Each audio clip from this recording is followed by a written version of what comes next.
Hi, I'm Cynthia Mann, and we're here today at Birch Fabrics in Paso Robles, California. This is also the home of fabricorums.com. Hi, I'm Melissa Lunden and the resident seamstress here at Birch Fabrics.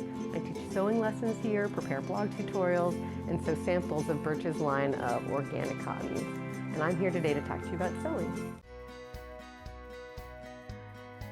So now we're going to talk about how to select stitch length, width, and tension on your machine.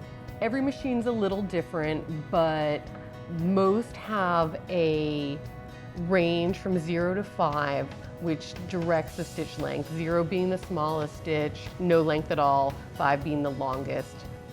You'll use a smaller stitch length when you want very small, strong stitches, or when you are adjusting the stitch width as well.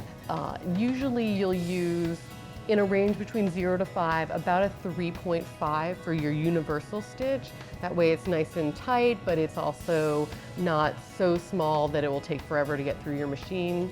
And then the longest stitch length, which is 4.5 to 5, is good for non-permanent stitches like basting, when you are just sewing 2 pieces together temporarily until you do the permanent stitching.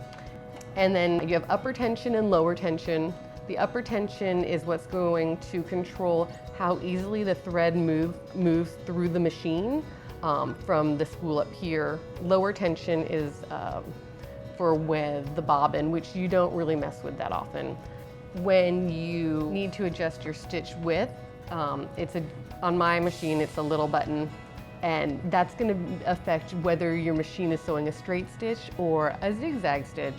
And zigzag is great for a lot of different things, like using elastic for finishing seams, and you'll end up kind of coming up with different combinations of width and length to affect your different zigzag. But a basic zigzag stitch is going to look something like this. And the wider your stitch width, the wider your zigzag. Here we go.